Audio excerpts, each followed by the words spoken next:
Nous avons dit notre message de ce soir. L'autel des sacrifices. L'autel des sacrifices. L'autel des sacrifices, notre message de ce soir. Examine ta vie, mon frère, ma soeur. Quelle est la situation qui revient tout le temps dans ta vie? Quelle est cette situation-là qui pourrit ta vie? Quelle est cette situation-là qui ronge ta vie? Quelle est cette situation-là qui enlève la joie dans ta vie? Quelle est cette situation-là qui enlève le bonheur dans ta vie? Quelle est cette situation-là, oh, qui te tracasse depuis des années, depuis des temps et des temps? À chaque fois que tu penses à cette situation, tu es toujours malheureux. À chaque fois que tu penses à cette situation, tu es toujours malheureuse. Comprends, mon frère, ma soeur, il s'agit d'un sacrifice. Tu as été sacrifié par rapport à ces domaines sur un autel. Voilà pourquoi ne soyons pas étonnés. Il y a des gens, comme vous les voyez, tout va bien dans leur vie, mais en dehors de tous ces bons côtés-là, vous allez voir, il y a un seul côté où le monsieur ou la dame ne trouve pas son bonheur. Et malgré son argent, malgré sa carrure, malgré tout ce qu'il peut représenter de bon, mais il est toujours incapable de remédier à ses problèmes. Comprends seulement, mon frère, ma soeur, c'est parce qu'il s'agit d'un sacrifice. Oh, mon frère, ma soeur, oh, mon frère, ma soeur, regarde ton entourage. Je ne sais pas, tu as quel âge aujourd'hui? Tout ton entourage s'est marié. Les amis avec qui vous avez grandi sont mariés. Tous ils sont mariés. Toutes elles sont mariées. Mais toi, tu es en train de patauger.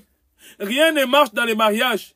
Tu ne fais que changer de maris. Tu ne fais que changer des épouses. Rien ne va. Des fois, tu regardes ta vie, tu dis, mais pourquoi cette situation? Les gens, quand ils te voient du dehors, les gens, quand ils te voient de loin, ils disent, oh, quelle belle femme. Oh, quel bon monsieur. Mais seulement ces mêmes personnes, quand ils t'approchent, tout de suite, ils font un demi-tour. Tout de suite, ils font un demi-tour. C'est parce que, mon frère, tu as été sacrifié sur un autel. Comme quoi tu vas demeurer célibataire. Oh, peut-être pour toi aussi. Tu es marié depuis des mois et des mois.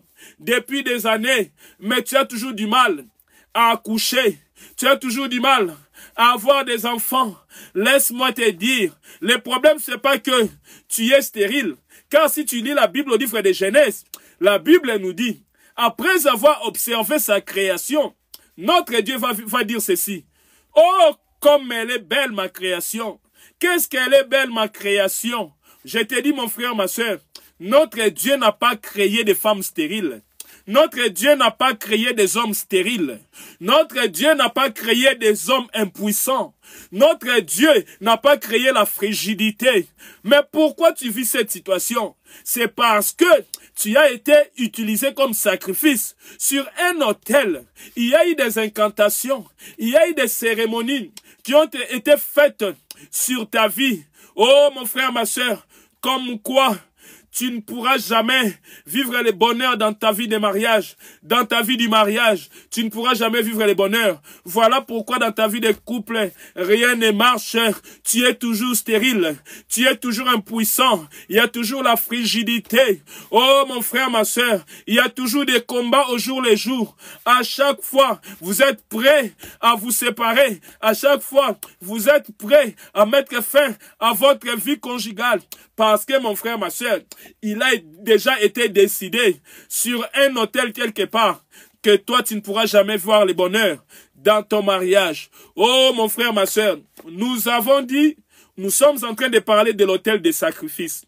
Nous avons dit l'autel des sacrifices, c'est quoi? Nous voulons seulement dire, c'est un endroit où un homme va à la rencontre de celui qu'il considère comme l'esprit supérieur pour lui. Mais sauf que, au travers de cette rencontre, l'homme n'y va pas main vide, n'y va pas bredouille, il ramène toujours quelque chose. Voilà pourquoi, mon frère, ma soeur, pour ceux-là qui ont pactisé avec les diables, pour avoir du succès chez les diables, pour avoir de l'argent, je ne sais pas, pour avoir un bonheur quelconque, ils vont ramener des choses au diable.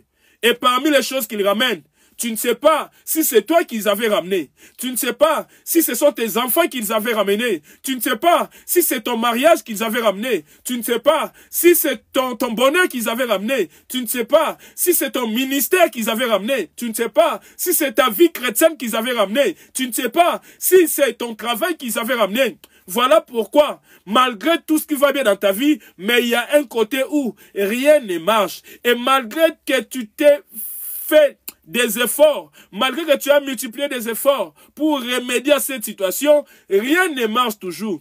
Parce que tu as été sacrifié sur cet autel. Voilà pourquoi, mes frères et sœurs, je vous fixe rendez-vous demain. Demain, nous allons parler d'un message. Autel contre autel. Voilà, ça c'est le message de demain. Excusez-moi, demain, je vous signale déjà le message de demain. Autel contre autel. Pourquoi nous disons autel contre autel?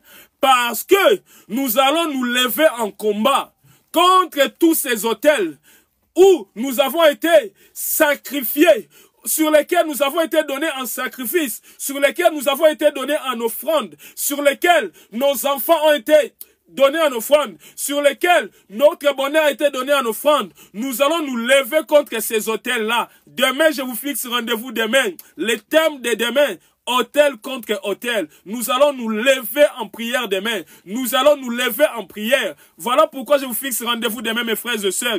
Notre rendez-vous, c'est de 19h30 à 20h30. Je vous signale, mes frères et sœurs, depuis un bon moment, nous nous sommes fixés un programme au travers de ces lives. Tous les 3 derniers jours de la semaine. Ça veut dire les vendredis, les samedis et les dimanches, de 19h30 à 20h30, où nous sommes en train d'aborder un bon message que notre Dieu nous a donné.